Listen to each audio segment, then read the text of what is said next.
Hello kids, welcome to the class. So today's topic is to convert any given fraction to the simplest form. So what is simplest form? A fraction where the numerator and denominator have no common factors other than 1, meaning they are in their lowest terms and cannot be further reduced, will be termed as a simplest form. Okay, so let's find how to find it, the simplest form for a given fraction. So here first fraction we are seeing is 3 upon 6. So whenever you find question like this, you have to first think of any number that can divide both numerator and denominator.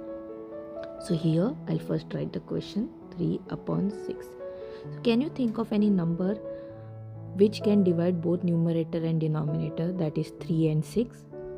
Yes, you can think, that is number 3.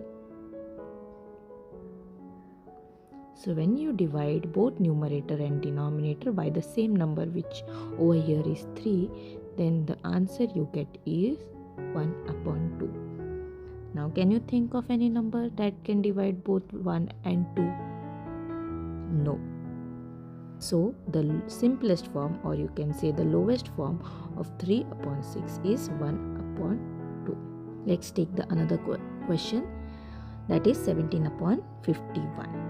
So 17 upon 51. Can you think of any number that can divide both 17 and 51? Yes, both the number goes in the table of 17 itself.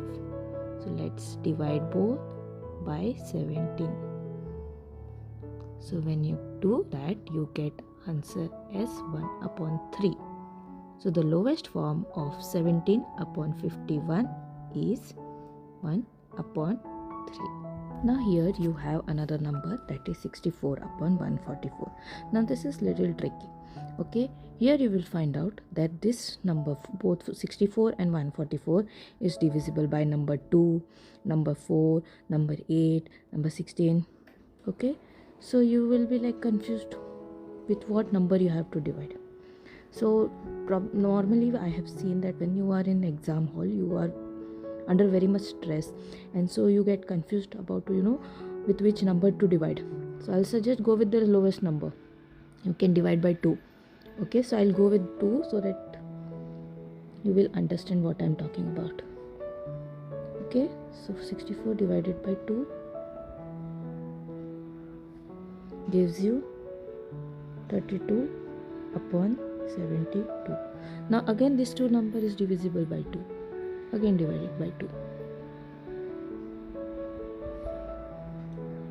Yes, this will be a little big process, but the chances of you making mistake will be very, very less. So here again 8 upon 18. Again divide by 2 will give you 4 upon 9. Now you will find that this cannot be divided any further, like there is no other number which will divide both numerator and denominator over here. So the lowest or simplest form of 64 upon 144 will be 4 upon 9. So as I said earlier, you can divide this 64 upon 144 by 2, 4, 8 and 16. If you are very good with division and all, and you are very good with divisibility test, and you can go ahead and divide both 64 and 144 with any of this 4 number. And if you are very much under stress during exam and you are not able to understand what to do, I suggest go with the lowest number. Over here I did with 2. I purposefully took it 2 so that it will be easy for you to understand how the division works over here. Okay, so it's up to you. At the end of the day, you are definitely going to get number 4 upon 9. If you have not made a mistake, then you will definitely get the number or the answer as 4 upon 9. So hope you have understood this. Looking forward to see you in the next class. Please don't forget to subscribe. Till then, take care. Bye bye.